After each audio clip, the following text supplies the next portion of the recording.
Hey guys, Michael with Quiet Lawn here.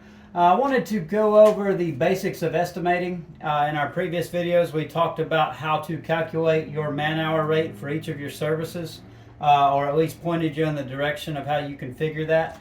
Now, the important part is to apply that hourly rate accurately to various jobs that you estimate. So the whole goal here is to get as close as possible to estimating that job to reflect, to match the time that you budgeted it for.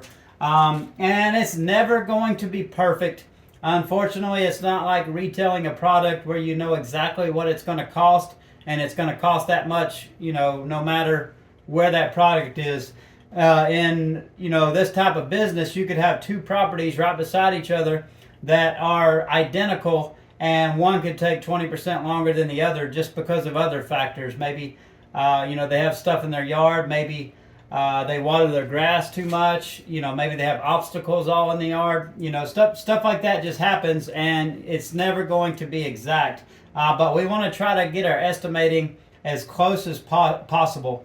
And some keys to that are, one, first, you need to know your hourly rate, because otherwise you have nothing to go on and you're just guessing about your pricing. First, you need to know your hourly rate for the service that you're trying to estimate.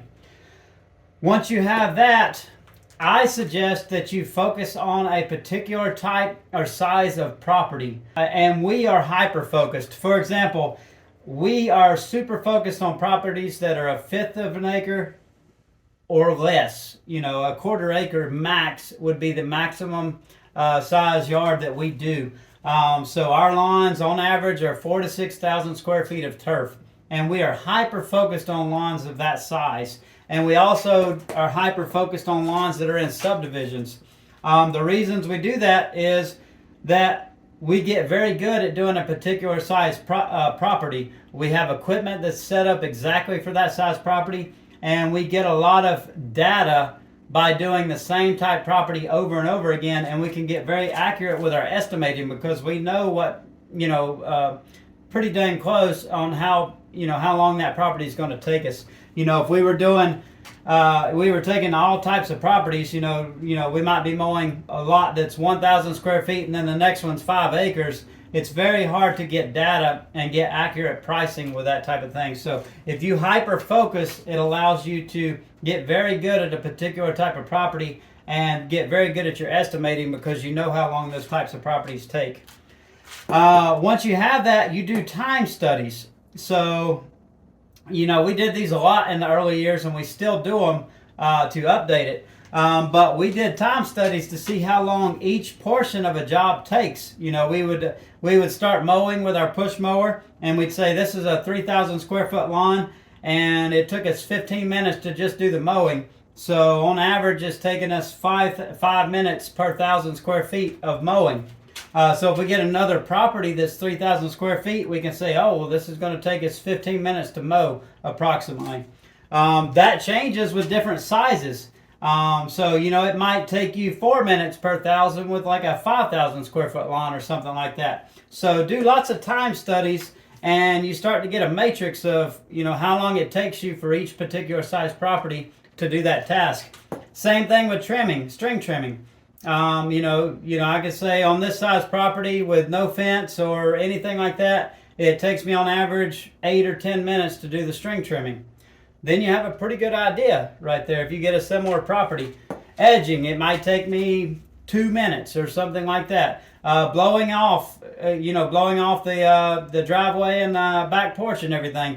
That might, on this size property, that takes me an average of 6 or 8 minutes or whatever it is. But by doing time studies, you can get much closer to figuring out those tasks. Also, the things that are going to be very consistent are like unloading and unloading time. You can factor that in and know that, hey, it takes me approximately 2 minutes to load and unload my equipment.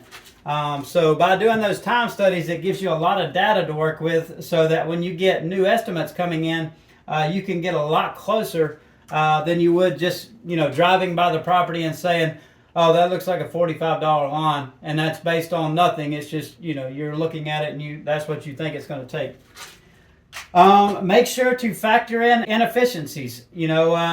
It would be great if all day we were just doing these tasks and we had no wasted time in between, but unfortunately that's just not the reality. You're going to have other inefficiencies like travel to and from the properties, to and from your shop.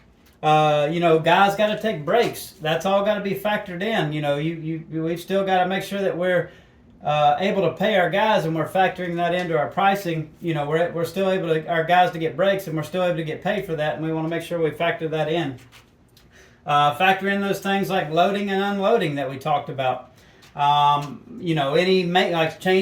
string in the string trimmer, changing edger blades, changing your mower blades every morning. All that stuff needs to be factored into your estimate so that you're able to recoup those costs.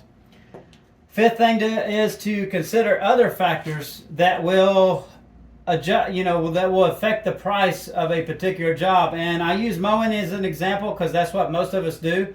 But this applies to all the different services you might offer.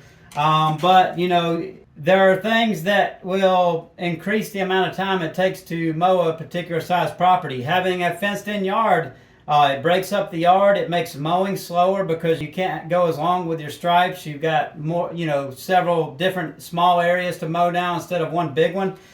You've added several hundred feet of string trimming to the project. Additional time getting in and out of the gate. You've added additional, liability with making sure the gate's closed. So you need to make sure that you charge for that. Somebody living on a corner lot, that adds usually triples or quadruples the amount of edging that you have to do. Also, it adds a lot of additional blowing because you have to blow the street out on both sides instead of one. If somebody has a sidewalk in their yard, they've got their curb at the street, and then there's a sidewalk that's inside the yard for the neighborhood, and there's a strip of grass in between the sidewalk and the street. That by itself will triple the amount of edging. So you need to look at those other factors, and when you see those on a property you're estimating, you need to be able to, add that to the price.